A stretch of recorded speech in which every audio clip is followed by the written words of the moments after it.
Hey friends, tonight's story is a bit unusual, a bit sleepy, and probably not what you had in mind. It's called The Viking Village that tried to become more civilized. Before you settle in, feel free to like the video and subscribe, but only if you truly enjoy what I share here. And if you're listening right now, drop a comment to let me know where you're tuning in from and what time it is. I always love seeing who's joining us from around the world. Now go ahead and dim the lights. Maybe switch on a fan for that soft background hum. And let yourself drift into tonight's strange little journey. You didn't just stumble into a great moment in history. No, you wandered into something quieter and far more peculiar. The dream of the spoon the sun had not yet risen over the little Viking village, and honestly, it had no interest in doing so anytime soon. It was that very early hour of the morning, the one where everything is grey, the sheep are lying down, the pigs are snoring softly, and the only things moving are the lice. Not even the sea was awake yet. It just sort of sloshed a little, like it was thinking about maybe sloshing more later, but couldn't quite be bothered. In the middle of the village, past the fish-drying racks, past the lean-to where someone had once tried to invent a hammock, and past the stump they used for both chopping firewood and dentistry, there stood the chieftain's hut, and inside it was a man named Hrold, Chieftain Hrold, son of Bork, father of 2.5 children, one of whom was possibly the neighbor's, but no one brought that up. Hrold was asleep, flat on his back, mouth wide open. A small trickle of something, probably not water, ran down his chin and pooled quietly on his fur cloak. His beard was tangled around a ladle.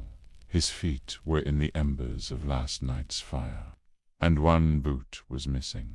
The other was being used by a baby goat as a pillow. There was a faint smell in the air, something between boiled cabbage and regret. In short, it was a very ordinary Viking morning.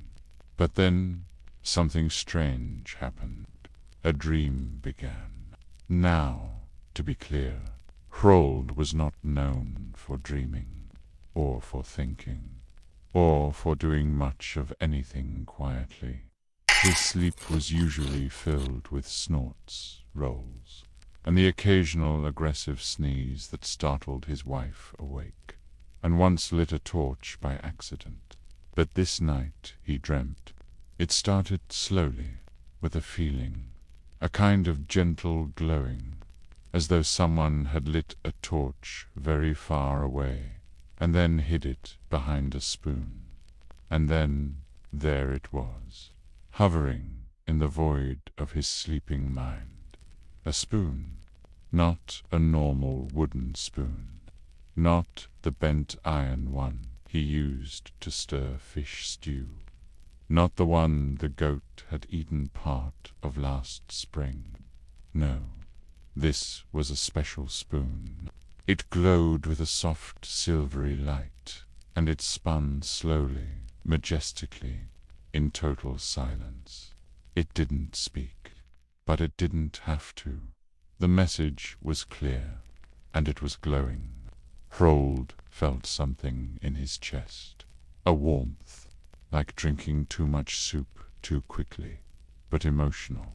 The spoon seemed to be watching him, not with eyes, not with judgment, just ...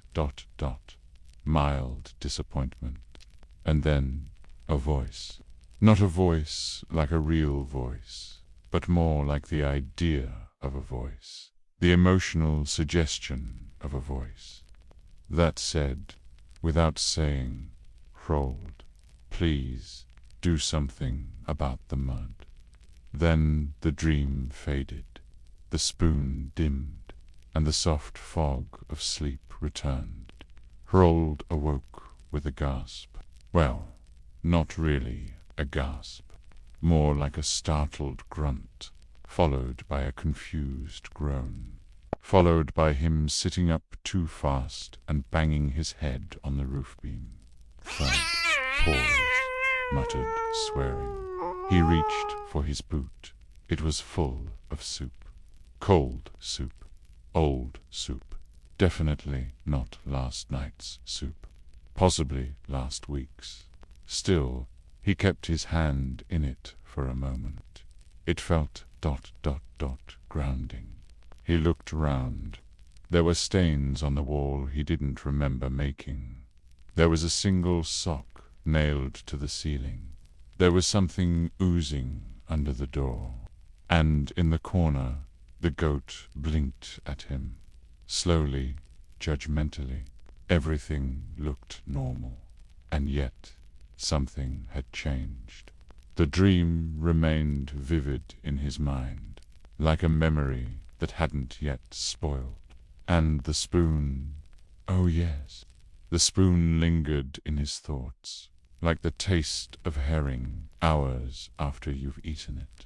Unwanted, but persistent.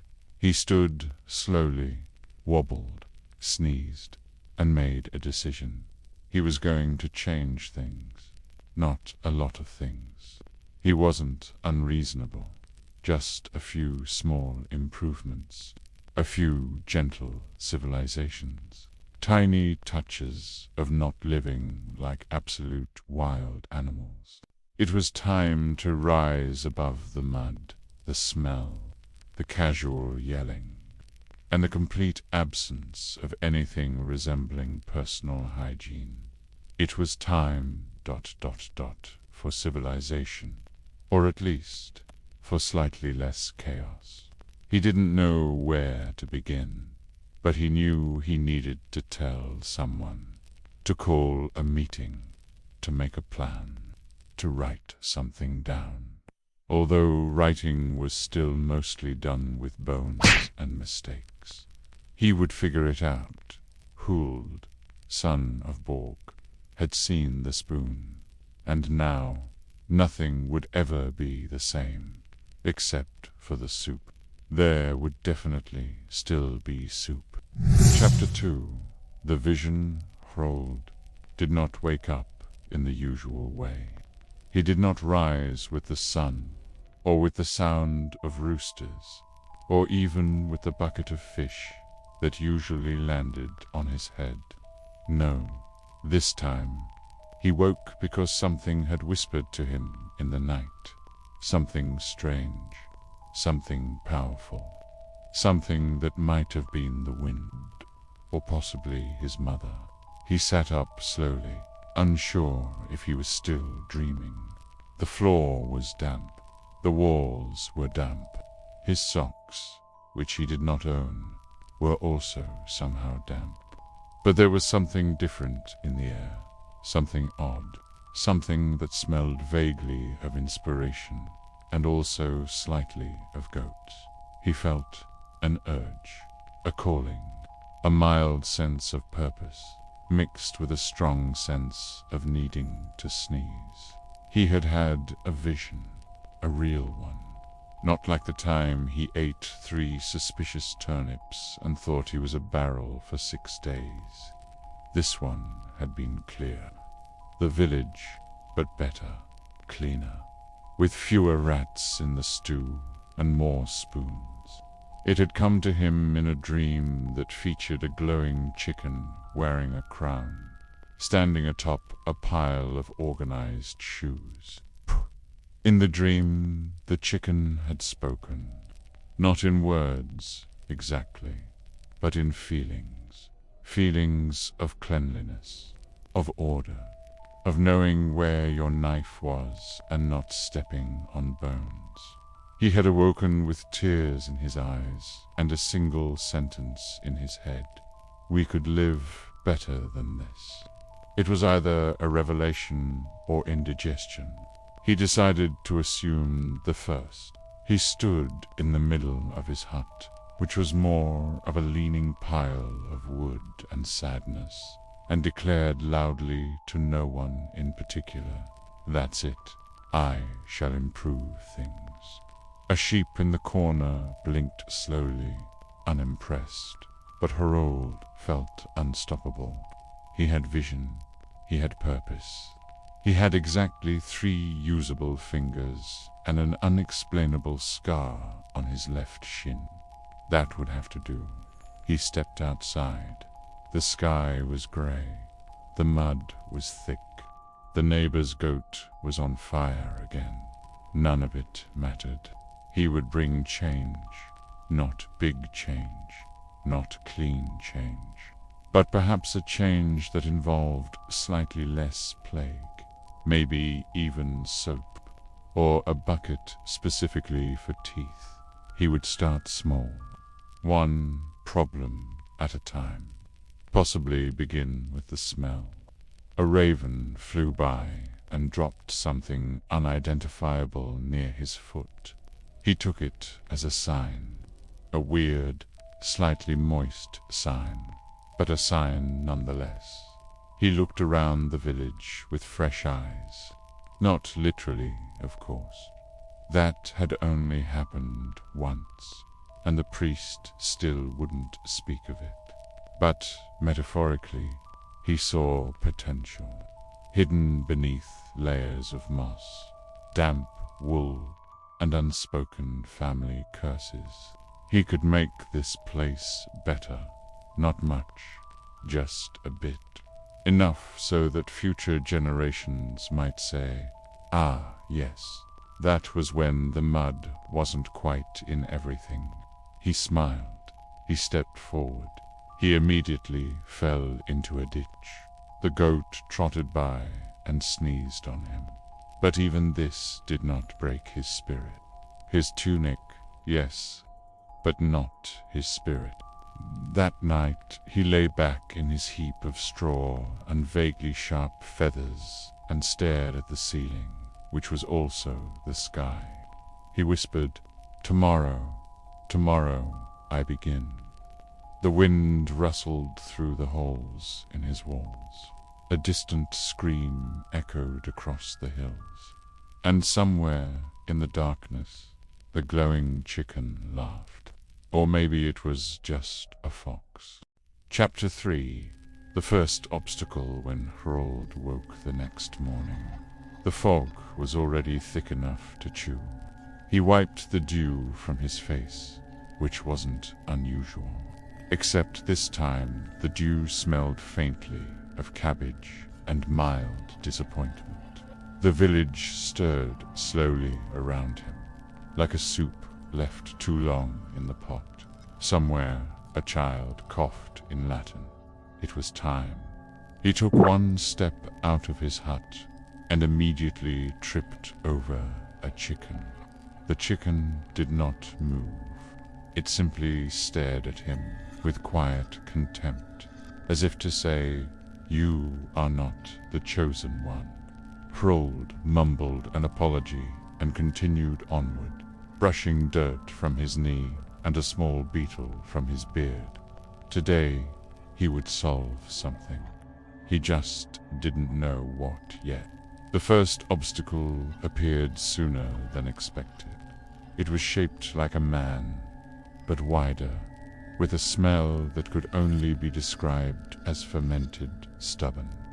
This was Grund. Grund the large, Grund the loud, Grund who believed strongly in the power of yelling and very little else. He stood in the middle of the path with his arms crossed and his thoughts uncrossed. Grund did not like change. Grund liked things the way they were, muddy, chaotic, and vaguely itchy. When Harold told him of his vision, of the chicken, the crown, the dream of cleanliness, Grund narrowed his eyes and asked one question. "Will it take my bucket?" Harold assured him no. The bucket would remain untouched. This did not reassure Grund. No one touches my bucket, Grund muttered, more to the sky than to Hrold. Hrold nodded politely. It was best to agree with Grund, even if you didn't know what he was talking about. Many villagers had disappeared after disagreeing with Grund's bucket policies. Hrold shifted the topic gently. What if we cleared the drainage ditch? He offered. Less rot in the socks. Grund paused. He considered the ditch. Then he considered his socks, which had not been removed since the last thunderstorm. After a long moment, he grunted, a sound that could mean either yes or I have just remembered something unfortunate. Hrold took it as permission. He moved forward. He had faced resistance and survived. Next came the ditch itself. It was not so much a ditch as it was a deeply emotional scar on the land, full of water, mud, teeth, and an occasional eel. It marked the border between our side and also our side, but worse. Cleaning it would not be simple. Huld stepped in and immediately lost a shoe, then a sock, then, briefly, hope. But he continued. He scooped, he splashed, he cursed under his breath at the memory of cleaner dreams. Villagers watched from a safe distance, murmuring things like, "What's he doing? And is that legal? And that's my eel."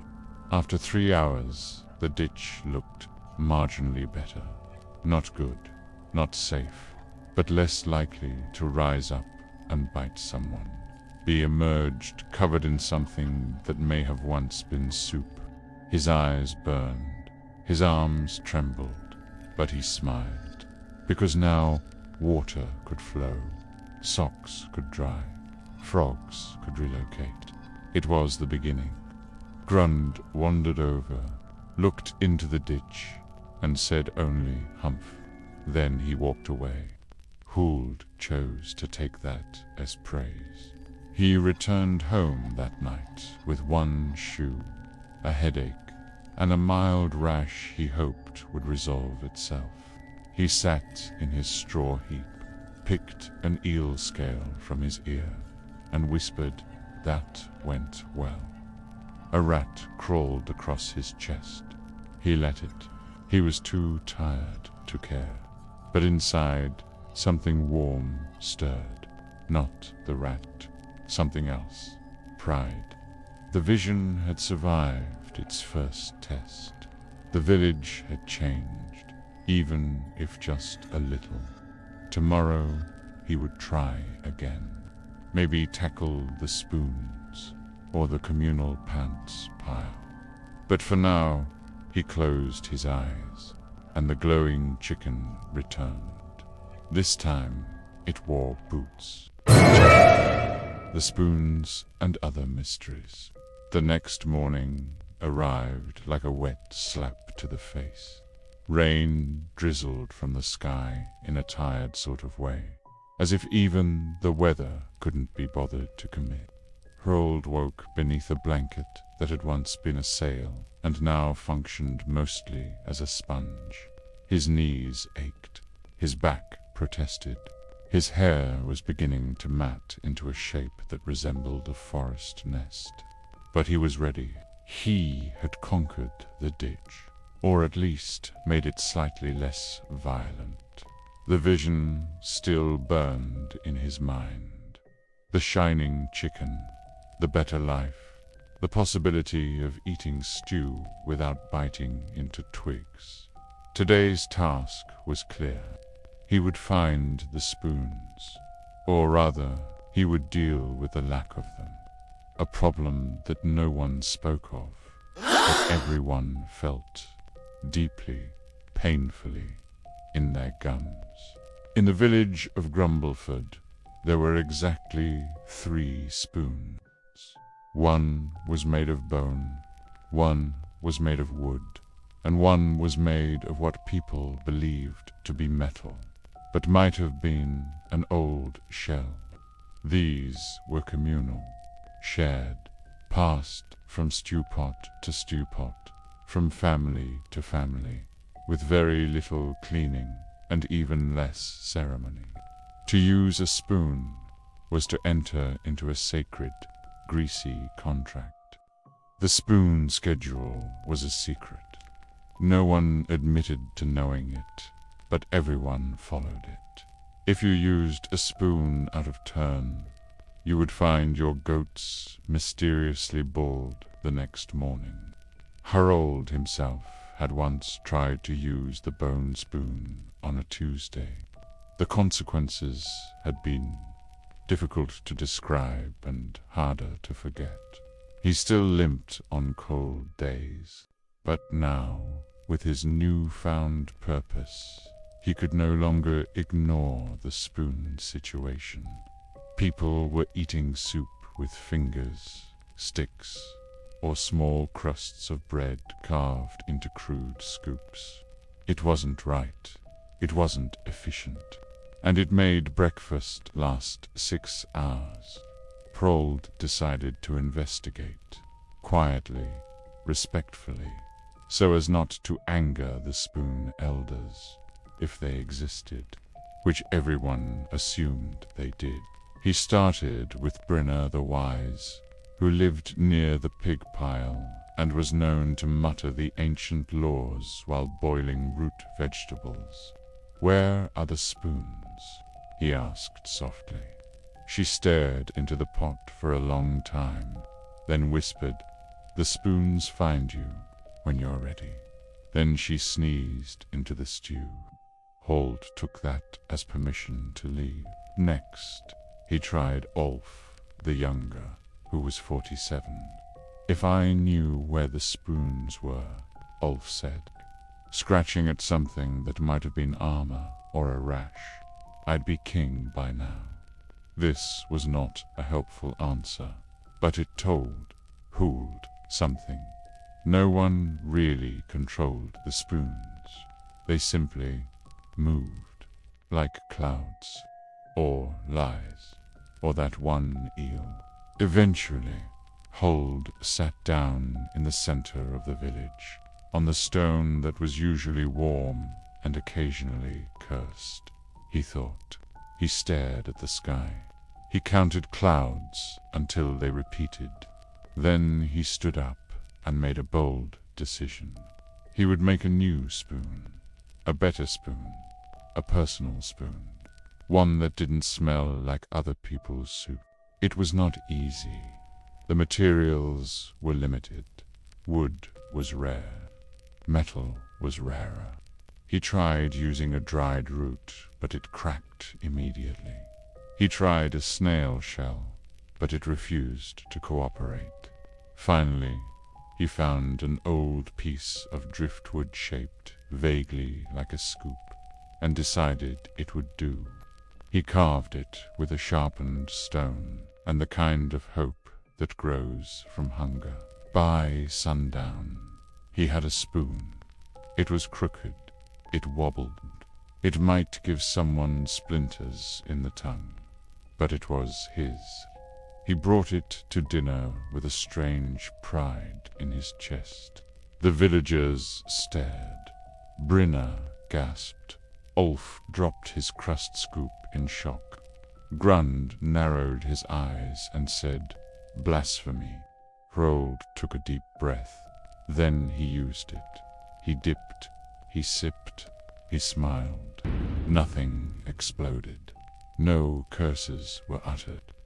No goats burst into flames. Slowly, uncertainly, the villagers approached. They touched the spoon, admired the texture, considered the possibilities. By nightfall, 3 others had tried to make their own. One failed. One caught fire. One succeeded and named his spoon Kevin. And just like that, the spoon monopoly began to crumble. The ancient order was not overthrown, but it was challenged. Huld had cracked open a door. Not a big door, not a clean door, but enough for a little bit of fresh air. And maybe, someday, individual tableware. That night he slept with a spoon under his pillow. The chicken returned. It wore a scarf. It said nothing, but nodded once. Hrold understood. Progress was slow, but it had begun. Chapter 5. The first Viking dentist. It was a crisp morning, which meant your feet stuck to the mud and the air smelled like something halfway between moss and regret. Hrold awoke with a strange ache in his jaw. Not pain exactly, but pressure, as if his teeth were trying to leave his mouth and seek a better life elsewhere. He tried ignoring it. He chewed a bit of bark. The bark won. He wasn't alone. In Grumbleford, dental care was a concept roughly as foreign as sunscreen or happiness. Most people had some teeth, others had a few, and some had collected teeth that weren't theirs, like trophies. No one knew exactly what to do about teeth except try not to think about them. Until one day, someone did, and that someone, unfortunately, was. It began innocently. He asked Ulf if he had any advice for jaw pain. Ulf suggested hitting it with a rock to reset the mouth. This had worked for him, apparently, once, though his front teeth had never fully come back.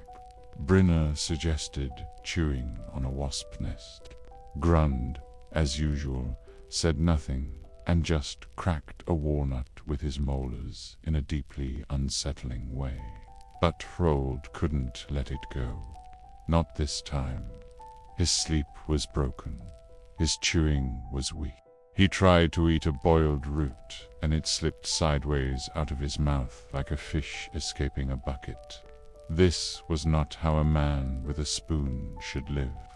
He needed answers, or at least fewer questions every time he tried to chew.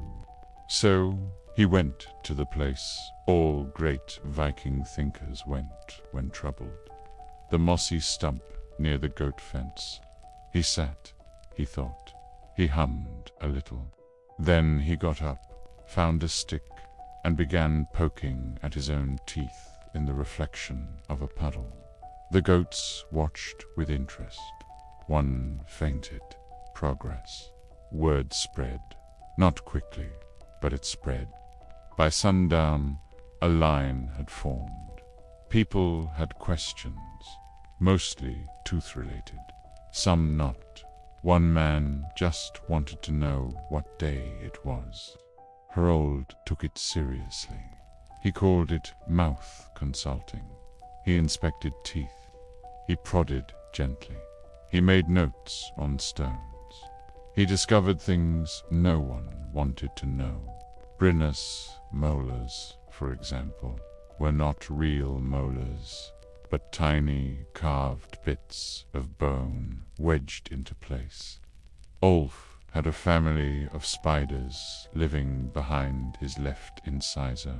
Grund had no teeth at all, but an iron filing system in his gums that whistled when he sneezed. Hrold recorded it all, mostly by grunting and looking alarmed. Soon, people began asking him to fix things. Toothaches, wobbly bits, missing pieces. At first, he panicked. Then he remembered the spoon. He had made something before. He could make again.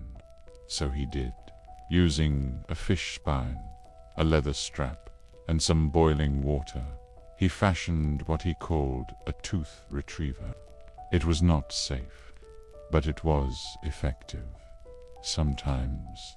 The first patient was Brynner. She bit him, then apologized, then bit him again. Eventually, they got the angle right. The fake molar came out with a satisfying pop and a small puff of mystery dust. Brinna wept, then smiled. Her smile had one fewer tooth, but somehow more dignity. The line got longer. Soon Hrold was pulling teeth, replacing teeth, polishing teeth with old wool and goose fat. He invented tooth vinegar, which was just vinegar he'd found, but it sounded medicinal.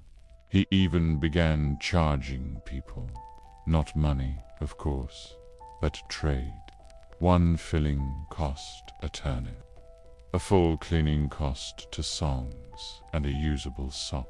People began to call him Toothman. Others called him the Screamer. The goats simply called him Harink, but that was unrelated. His fame grew. Someone suggested he open a hut, so he did. It was more of a tarp with a chair under it, but it had a sign and a smell, and that was enough. With each passing day, his techniques grew more refined. He started carving custom teeth from bone and driftwood. Some had designs on them. One had a rune for crunch. People began smiling again, cautiously, unevenly, but proudly. Grumbleford hadn't smiled this much since the accidental honey flood of '83. But not everyone approved. Grund said nothing, of course, but he loomed more than usual. One day he brought a fish and stared silently while Hrold worked. Another day he brought a sack of old teeth. No one knew what it meant. Some believed he was challenging Hrold. Others believed he was donating. The truth was unclear, and the fish never blinked. Hrold didn't mind. For the first time in his life, he felt useful. He was more than just the man with the spoons. He was the man who made eating with a spoon less painful. A hero in a very narrow, very specific dental niche, and that was enough. That night, he slept deeply. The chicken came again. This time, it had braces.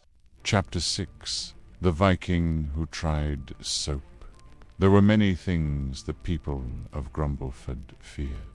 Thunder, snakes, anything that looked like a wizard, and perhaps most of all, soap. Soap was not unknown to the village. It simply wasn't trusted. It was slippery. It smelled like flowers. And worst of all, it made things clean, which, to the average Viking, was deeply suspicious behavior. Clean things were usually traps, or cursed, or worse. Roman. That's what Ulf always said, though no one could recall if he'd ever met a Roman, or if Romans actually existed. Soap was kept in a jar, sealed, wrapped in goat hide, buried under a large rock. No one knew who put it there, but everyone knew not to touch it, except, of course, Hrold had been having trouble again. His hands were sticky. From what, he wasn't sure. Goat, honey, possibly sadness. No matter how many times he rinsed them in mud, the stickiness remained. So, one morning, without telling anyone, without ceremony, without permission from the Goat Council, he dug up the jar. Inside was the soap, small, greenish, smelling faintly of disappointment and mint. He stared at it for a long time.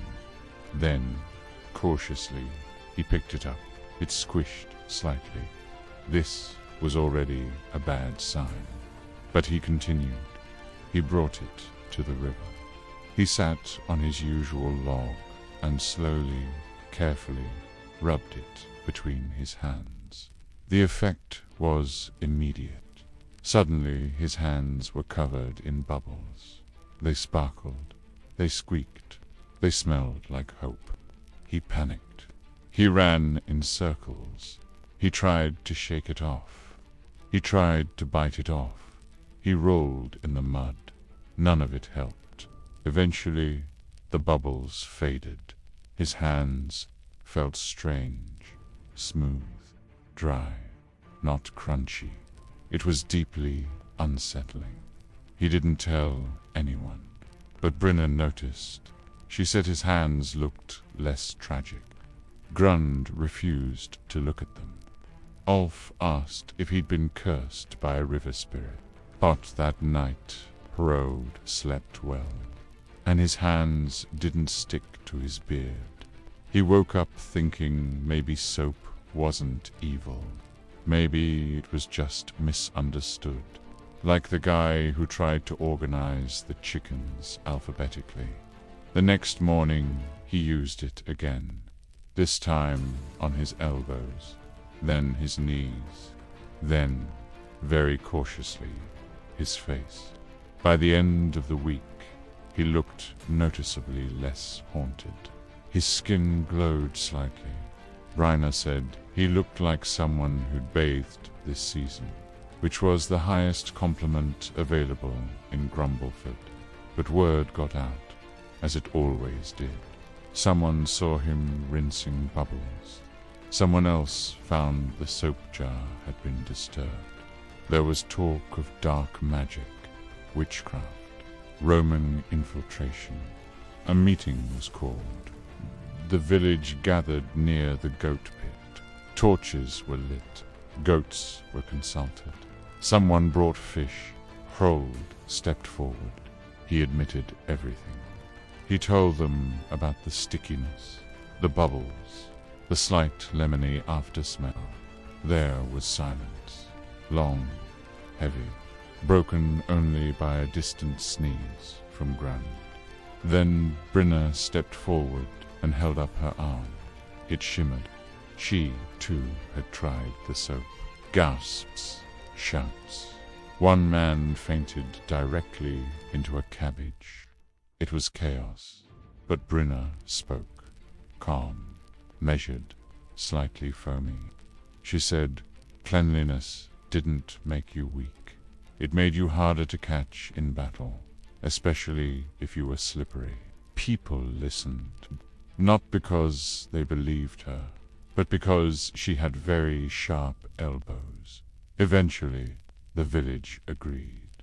Soap would be allowed, but only in small doses, and only under supervision, and never on Wednesdays. Harold was declared soap handler, a title he did not want. He built a small soap hut, really just a log with a bucket, but it had a sign that said soap with a question mark. And so Grumbleford began to change, slowly, one bubble at a time. Not everyone used soap, but more did than before. Some even began to enjoy it, quietly, secretly, in shame. But progress had been made. The goats never recovered. Chapter 7. When the chickens revolted, the chickens of Grumbleford were always slightly unnerving. They didn't cluck so much as mutter.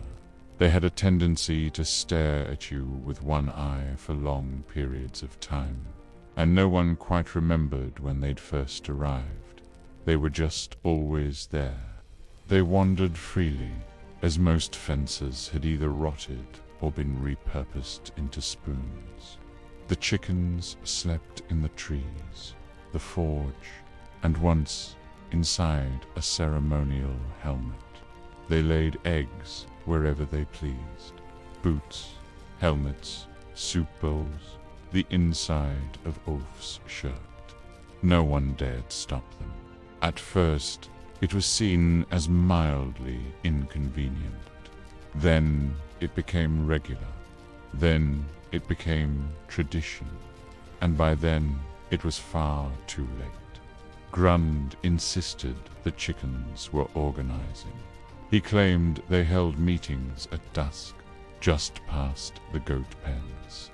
He said he once heard one whisper, "Not yet," before vanishing behind a bush. Most ignored him until the incident with the eggs.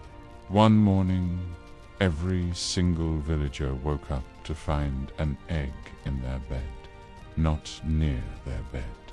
In it, tucked in gently, like a baby. It was unnerving. No one admitted it aloud, but many began sleeping with one eye open.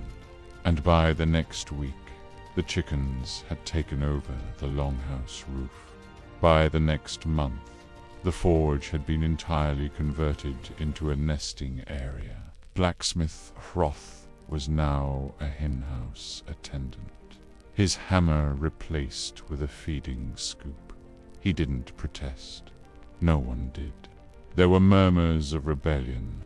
A few brave souls suggested fencing them in again. One man, name lost to history, actually tried. He was last seen being pecked over the hill, pursued by a surprisingly agile rooster.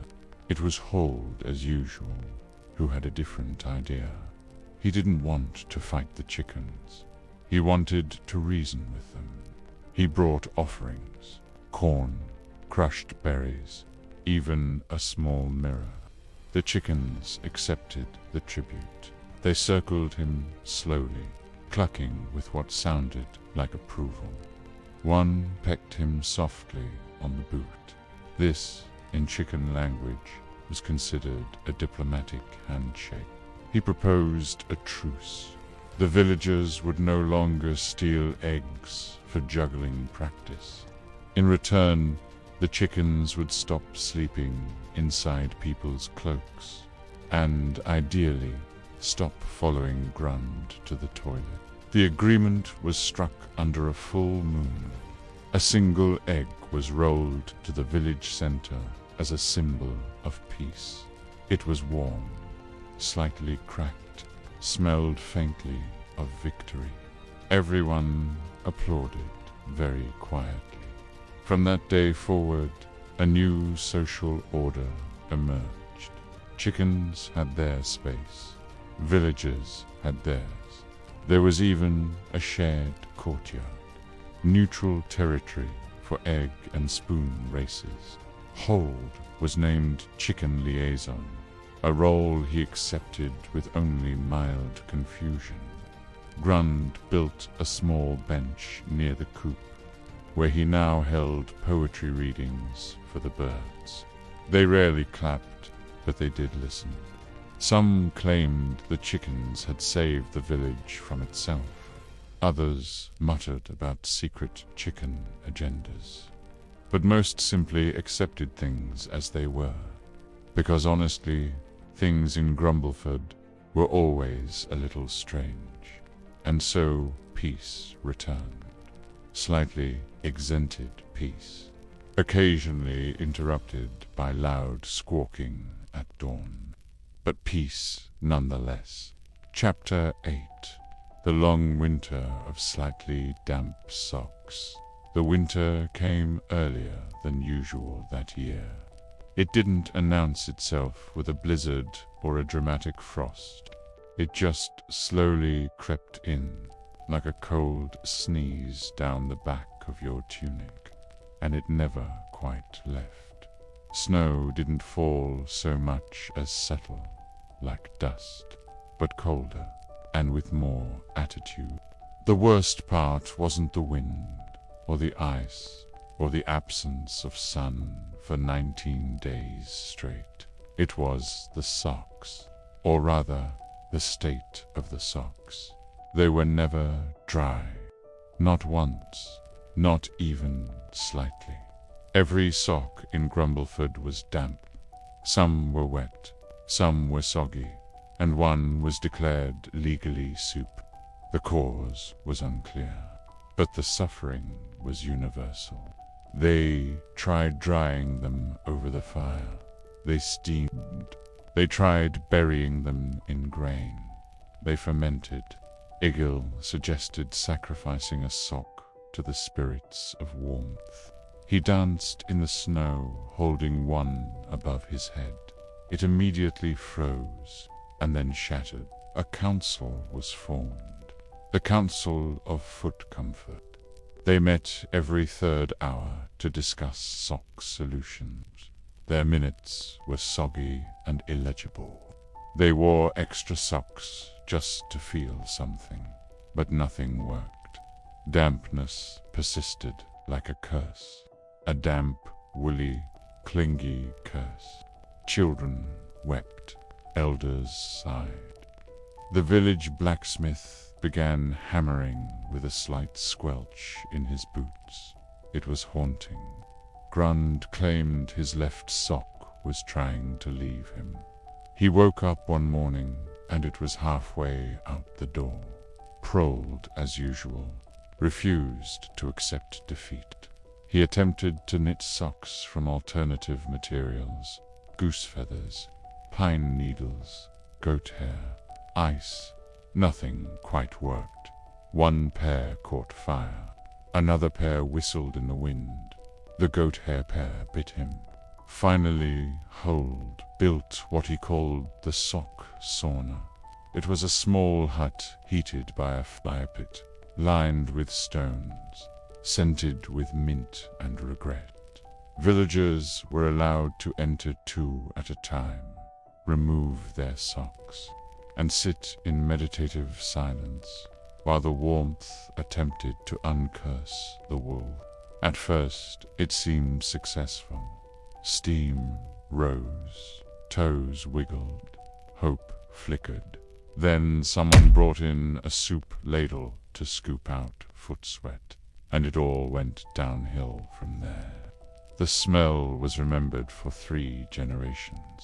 Still, the sock sauna became tradition, not because it worked, but because it was something to do. A weekly ritual of false hope and slight toe burns. And for a few minutes, people felt like maybe, just maybe, their socks weren't as damp as usual. By spring, no one spoke of it. The dampness retreated, replaced by mud and insects and the mild threat of bees. But the memory of that winter remained, a soft, wet memory, like a sock that had been left too long in a forgotten boot. And so, life went on. Feet dried, spirits lifted. The sock council quietly disbanded. Hrold kept the sock sauna for personal use.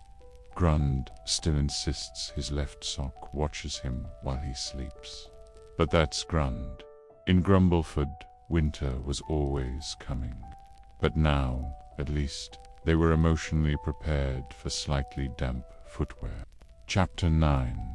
The Great Soup Incident. It began, as most things in Grumbleford did, with an accident and a misunderstanding involving vegetables. The village cook, Ingrid the Stubborn, had decided it was time for a stew. A grand stew. A stew so hearty it would be remembered in songs, or at least murmured about during chores. The pot was enormous. It had once been used to boil fishing nets, possibly prisoners.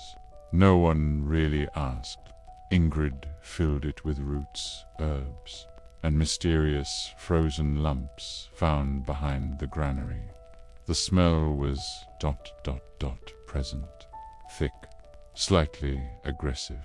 The villagers gathered in cautious anticipation, not out of hunger. Most had recently eaten something vaguely edible, but out of tradition. When Ingrid cooked, people showed up, sometimes to eat, sometimes to intervene. Prold watched with growing concerns. He'd seen that look in Ingrid's eyes before.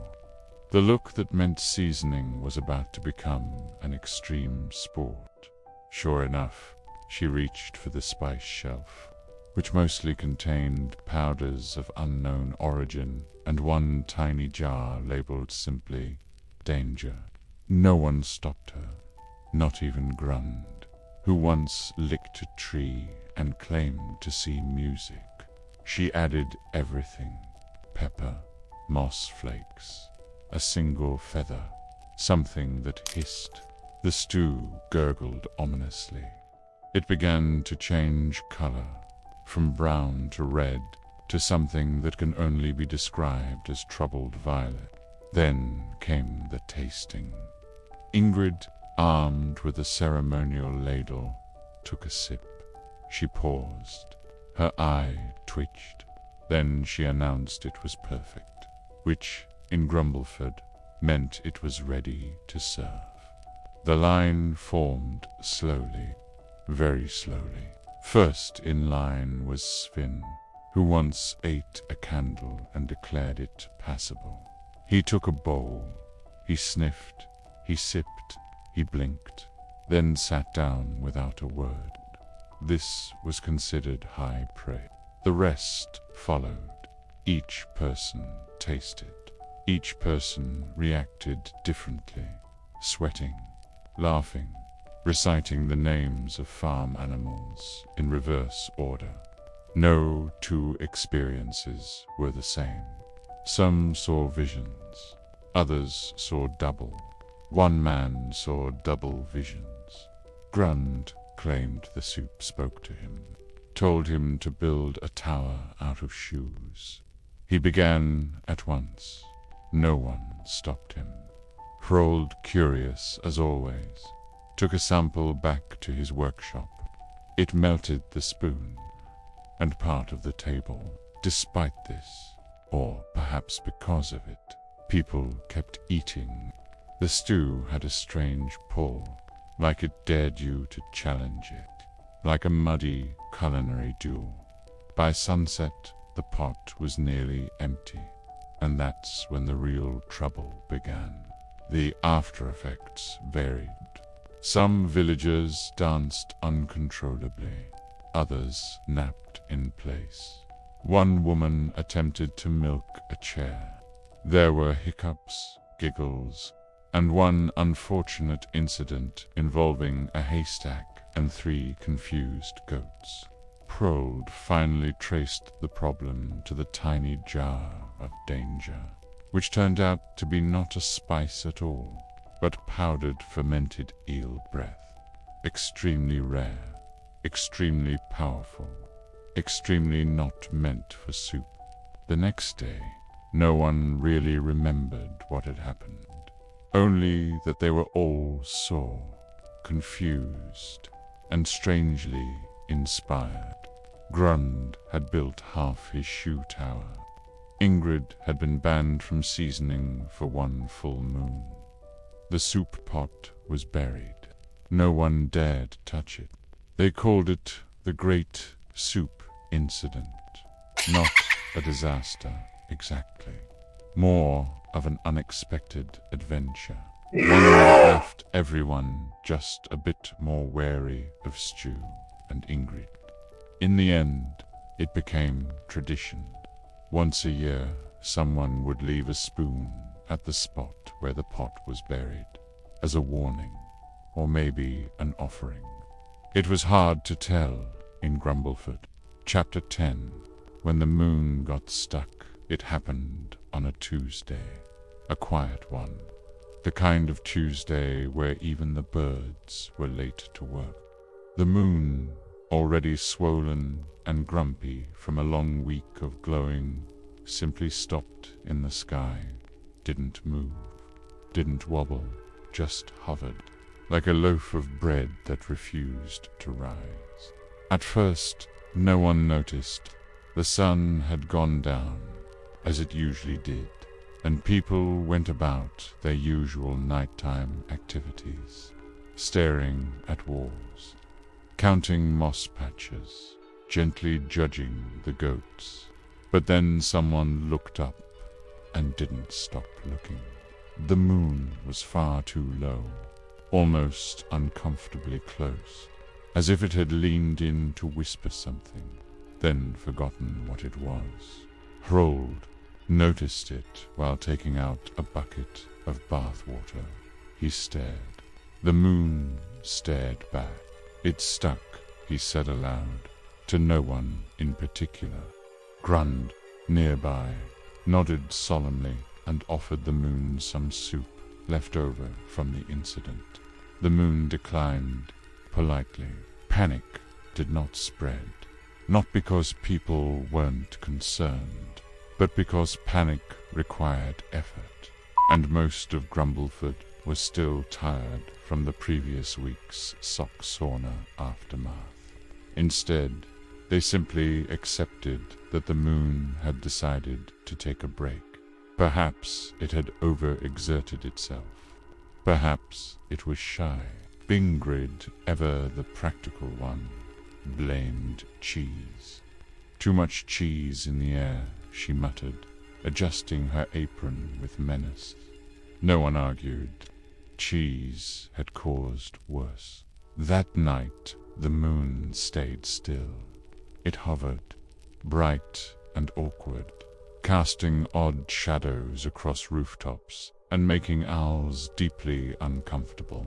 By morning, it had not budged. Children began to use it as a nightlight. Lovers blamed it for ruining the mood. The village elders gathered for a meeting, not because they knew what to do. They didn't, but because they liked sitting in circles and muttering. After 3 hours of debate, the official conclusion was this: it's probably fine. But it wasn't fine. Chickens began laying square eggs. Shadows got confused. Tides refused to tide. One man swore he saw the moon wink at him. It was unclear whether he liked that or not. Prold, determined to fix the problem, built a long pole, very long. He climbed the tallest tree, which groaned dramatically and tried to nudge the moon. It didn't work. The pole snapped. The tree sulked for a week. Next, he tied a series of lanterns to a kite and attempted to distract the moon. It watched with passive interest, then sneezed. 3 roof tiles were lost. A goat fainted. Eventually, Grund suggested asking the moon directly. "Have you tried talking to it nicely?" he asked, mouth full of shoe. Hrold rolled his eyes, but that night, under the stuck moon, he did just that.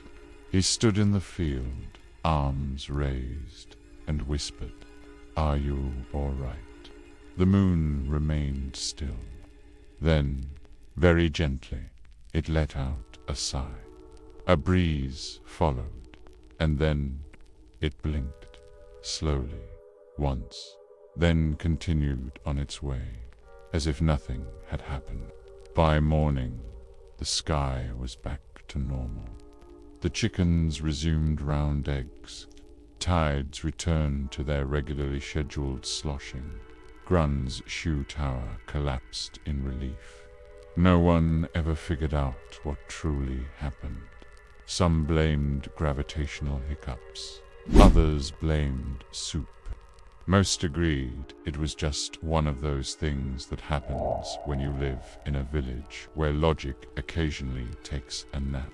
And from that night on, every Tuesday, Hrold left a small note in the field, just in case the moon ever needed someone to talk to again. Chapter 11. The Goat Rebellion. There had always been goats in Grumbleford. No one remembered bringing them there. They simply were, like fog or splinters, or that one cousin who never left. At first, they were just livestock. Then they became trouble. Then they became organized.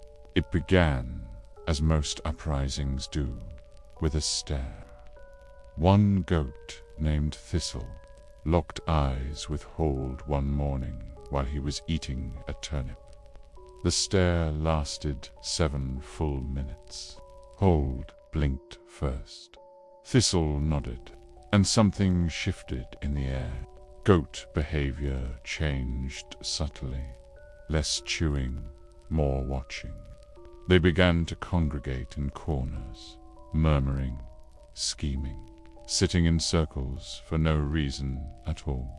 Ingrid swore one of them was taking notes. Grund claimed another goat had tried to bribe him with a sock. Then came the defiance, refusal to be milked, strategic headbutts, coordinated pooping near high-traffic paths. One goat was seen wearing armor made from old pots and cabbage leaves. They were testing boundaries and winning. Villagers grew wary. The goats moved in patterns, often forming shapes. One morning, from above, their hoof prints spelled the word soon. No one liked that. Prold attempted peace talks. He approached Thistle with an offering of slightly stale bread and a respectful bow. Thistle headbutted him into a snowdrift. Negotiations were considered a failure. Ingrid insisted they assert dominance. She brought a rod and a broom and charged into the goat pen like a warrior. She emerged 30 minutes later, dazed, wearing only one shoe, and mumbling about goat tribunals and whispered demands. The goats had become bold. They entered homes, rearranged furniture, stared judgmentally at sleeping children. One goat replaced the village bell with a hollowed pumpkin. Another took control of the grain ledger and corrected the math. The Council of Slight Alarm was reformed. They voted to take action. Hurled proposed building a fence. Grund suggested disguising themselves as larger goats. Ingrid began crafting what she called the cheese offensive. It was never fully explained. Meanwhile, the goats declared the village square a goat-only zone. Signs were posted in hoof scratch. Human access required a permit. None were issued. Tensions peaked during the Great Log Pile incident, when a herd of goats surrounded the firewood and refused to let anyone take any unless they performed an interpretive dance about grass. 2 villagers complied. One danced too well and was made honorary goat. Winter crept in, and the rebellion grew weary. The goats began sleeping longer, eating less dramatically. Thistle seemed tired. Her eyes, once full of revolutionary spirit, now just wanted a nap in the sun. Then, one morning, the goats were ... normal again. No more charts, no more judging, just bleating, chewing, and the occasional casual headbutt. The rebellion was over, quietly. No parade, no apology. Just a return to baseline chaos. Some say the goats were simply bored. Others believe they achieved their goals and didn't feel the need to gloat. Grund insists he still receives secret hoof-written messages, but no one checks. A small plaque now rests in the field. To the goats of Grumbleford, may your demands remain unclear. Most people pass by it without noticing, but every so often, someone swears they hear a faint bleat of approval on the wind. Chapter 12. The time it rained, fish. There are many kinds of weather in Grumbleford: rain, snow, sideways, wind, and something they simply called sky tantrums. But no one, not even the elders with moss in their beards, had ever seen the sky drop fish, until one quiet Thursday when it did. It began innocently enough. A cloud shaped vaguely like a concerned onion drifted over the village. People barely noticed. Clouds were always doing odd things. Some spelled words. One once burst into applause. But this one just hovered, watching, plotting. Then the first fish landed, softly, like a gift, right on Grun's head. He blinked, looked up. Another fell, then 3 more, then 17. Thralled, watching from the workshop, said only H. Panic did not follow. Instead, confusion, followed by mild irritation, then acceptance. That's the Grumbleford way. Fish kept falling. Trout, mostly. A few eels. 1 octopus. It was, in short, deeply inconvenient. The fish didn't fall hard, just plopped onto roofs, into barrels, down chimneys. One startled a sleeping cat into a 3-foot vertical leap. Another landed perfectly on a dinner plate, which Ingrid declared suspiciously convenient. Soon, the village was covered in fish, slippery, blinking, surprised. People began gathering them in baskets, sacks, and in one case, a large helmet. Grund attempted to juggle 3. He managed to. The third joined the well. Children made fish forts. Elders debated whether this counted as a harvest. One man tried to sell his fish back to the sky. The sky declined, politely. Theories emerged. Hold suggested it was weather revenge. Perhaps the clouds were jealous of how well the village's pond was doing. Ingrid blamed sorcery, soup, or possibly both. Grund whispered something about sky whales. Everyone ignored him. Then came the storm. A real one. Wind, thunder, lightning shaped like forks, and more fish, larger ones. A carp landed in a barrel and immediately claimed it as property. It was that kind of night. Roofs were slick with scales. Paths turned into sloshing puzzles. Someone tried to sled on a flattened cod. It worked briefly, until the goat got involved, naturally. Eventually, the rain stopped. The fish stopped. The sky, apparently satisfied, drifted away. Silence returned, except for the flopping and the very confused ducks. Cleanup took a full day. People sorted fish into edible, too emotional, and belongs to the mayor now. One fish was adopted as a pet and named Gloop. Gloop was not consulted. No one truly understood what happened. Some blamed the sky. Others blamed the sea. One blamed his ex-wife, though that seemed unrelated. In the end, they did what they always did, shrugged, told the story badly, and moved on. To this day, villagers carry a small net on cloudy days, just in case. And every Thursday, Grun still wears a fish on his head, hoping it will happen again. No one has the heart to tell him it probably won't. Chapter 13. The Viking who forgot what he was doing. His name was Olaf. Not Big Olaf, or Tall Olaf, or that Olaf who smelled of pickled bread. Just Olaf. Plain, slightly confused Olaf.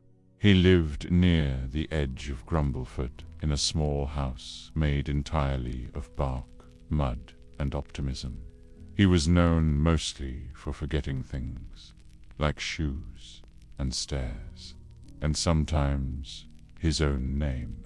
One morning, Olaf woke up with a feeling, a very strong feeling, the kind that told him something needed doing, something terribly important, world-shaking, possibly heroic.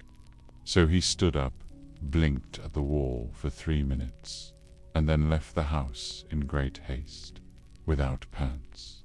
He stormed down the road with purpose. Villagers watched him pass, nodding politely, assuming he was off to chop something, fix something, or shout at the wind. Olaf was always doing one of those. He made it halfway to the blacksmith's shop before he stopped, looked around, and mumbled, "Wait." He'd forgotten what he was doing, entirely, completely. Not even a scrap of a clue remained. But he knew it had been important, very important. So he sat down on a stump and began to think. That was his first mistake.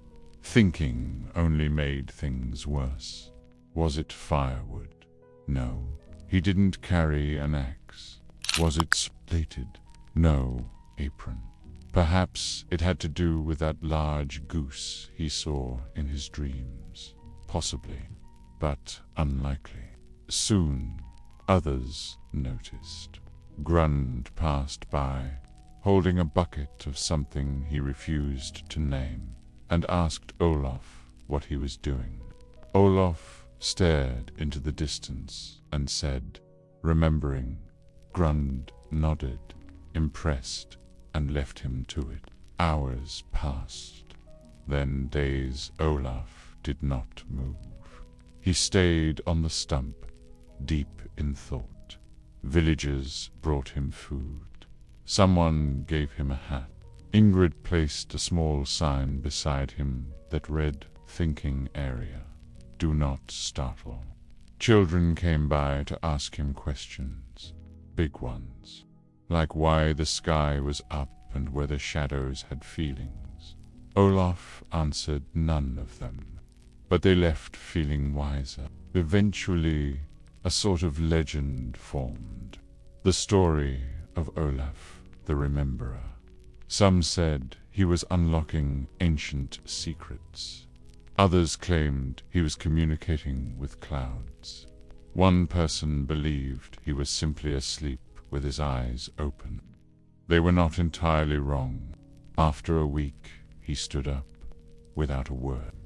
He walked to the center of the village, raised one finger into the air, and declared loudly, "Ah, yes," then paused, then frowned, then sat back down again. This continued for some time. Every few days, he'd stand, nearly remember something, and then sit again. It became part of the village rhythm, like rooster crows, or spontaneous soup explosions. Years passed. Olaf aged. His beard grew longer, his eyes wiser, or maybe just squintier. But he never left his stump, not once, and no one forced him to. He became a fixture, a mystery, a very patient sort of legend. Eventually, someone asked him, "Do you even remember forgetting?" Olaf blinked slowly and said, "No, but I think I was quite good at it." Then went back to pondering. To this day, the stump remains empty now, but worn smooth from years of sitting. No one touches it. It's a sacred place, a monument to deep thought, or possibly deep confusion. Either way, it's respected. Chapter 14. The Great Sock Shortage. It started with a chill, a simple, innocent breeze that slipped through the village one morning and tickled toes. Nothing dramatic, just a gentle reminder that winter was coming, and that bare feet were a poor defense against frost. People reached for their socks, and found ... nothing. At first, no one panicked. Socks go missing. It's what they do. Everyone assumed theirs were in a drawer, under a bed, eaten by a goat, or taken by that one uncle who always borrows things permanently. But soon the truth emerged. There were no socks anywhere, not one, not even the itchy ones with holes and mysterious smells. A meeting was called. The council of mild concern gathered in the village hall, wearing boots without socks, faces pale with discomfort. Ingrid stood and declared, "There is a sock crisis." Grund nodded slowly and muttered. The prophecy was true, though no one knew what prophecy he meant. Investigation began. Hrold searched every chest, crate, and cupboard. He found 3 turnips, a spoon collection, and someone's wedding vows, but no socks. Ingrid interrogated the goats. They offered no answers, just blank stares and the occasional sneeze. Rumors spread. Some believed the socks had formed a union and marched away. Others blamed a sock-thieving spirit named Lintbjorn. Grund insisted it was the fish rain's fault. Again, he was ignored. Desperation set in.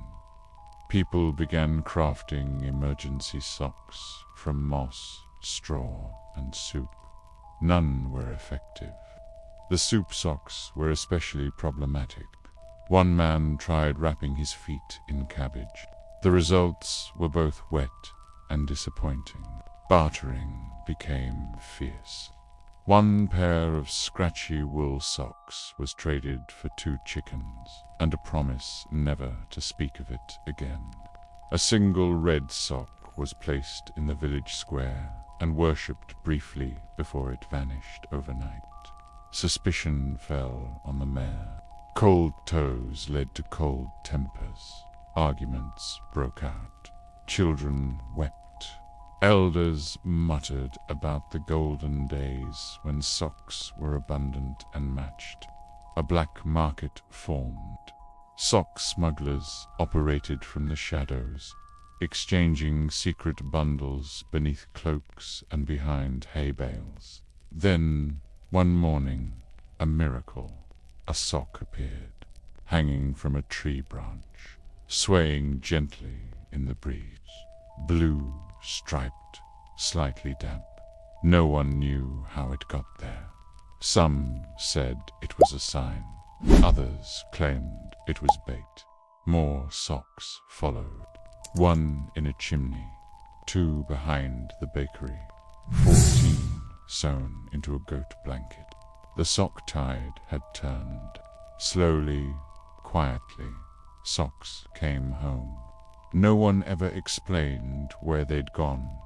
Perhaps they simply needed a break, a holiday, a sabbatical from feet.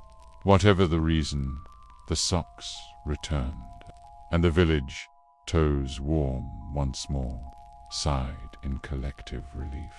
A festival was declared. People wore mismatched pairs and sang songs about comfort. Grund performed a dramatic reading of Ode to Wool. A single sock was placed on a pedestal and crowned honorary chieftain. To this day, villagers guard their socks carefully. No one takes them for granted.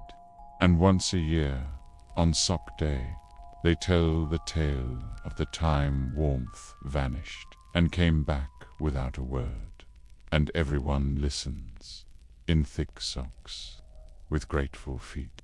Chapter 15. The Viking who tried to retire. Bjorn, the relatively fearsome, had seen enough. He'd fought a goose the size of a cart. He'd wrestled a snowstorm. He'd once mistaken a bear for a cousin and still invited it to dinner. But now he was tired. His knees creaked, His beard needed its own comb.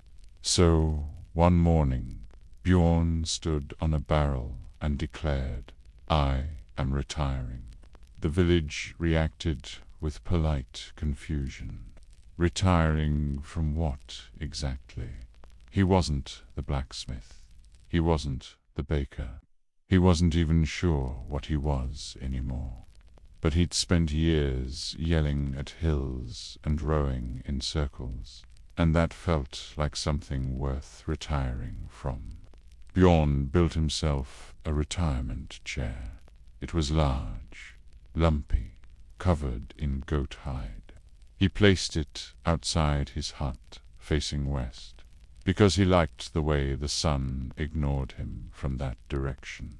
Then he sat and waited for retirement to begin. At first, it went well. He napped. He sipped lukewarm mead. He grunted at clouds. Children came by to ask him questions like, "What do retired Vikings do?" Bjorn always answered the same way, less. But soon things grew. Complicated. Grund asked if retirement meant he'd stop shouting at his soup every morning. Ingrid wondered who would now be in charge of unnecessarily loud advice. The goats noticed he no longer threw sticks at them, and began standing very close. Then came the real problem, the boredom. Bjorn, who had once stared down a thunderstorm, now stared at ants, and not even the interesting ones. He tried knitting. He tried bird watching. He tried counting the number of times he blinked. But his brain itched, not literally. That was just the helmet. One day he stood up, very slowly, looked around, and wandered into the woods. He returned 2 hours later with a stick, a bruise, and a deeply confused rabbit. He didn't say a word, just sat back down. The next day he helped Hruld chop wood. The day after, he yelled at the wind again. Then he joined the annual fish-slapping contest and won, though he claimed it was an accident. Slowly, quietly, retirement, unravel. Eventually, he stopped pretending. The retirement chair became just the chair. Bjorn resumed being Bjorn, with slightly more naps and slightly fewer bare invitations. When asked if he still considered himself retired, he'd say, "Only on Wednesdays." In time, others tried to retire too. Some lasted longer than Bjorn. Most did not. Turns out, retirement in Grumbleford mostly meant finding quieter ways to be strange, or louder ways to nap. Bjorn lived a long life. He never truly stopped. He just slowed down slightly and made more time for stew and clouds, and that rabbit who kept visiting him for reasons no one could explain. When he finally did stop completely, permanently, the village gathered not for mourning, but for a celebration.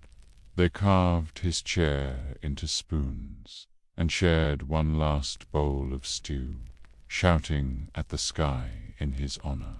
And then they went back to doing what they always did, poorly, loudly, and with heart. Because in Grumbleford there is no such thing as doing nothing, only doing less, with more flavor. And so, our time in Grumbleford comes to a quiet end. A village of loud naps, forgetful heroes, sock crises, and deeply suspicious goats.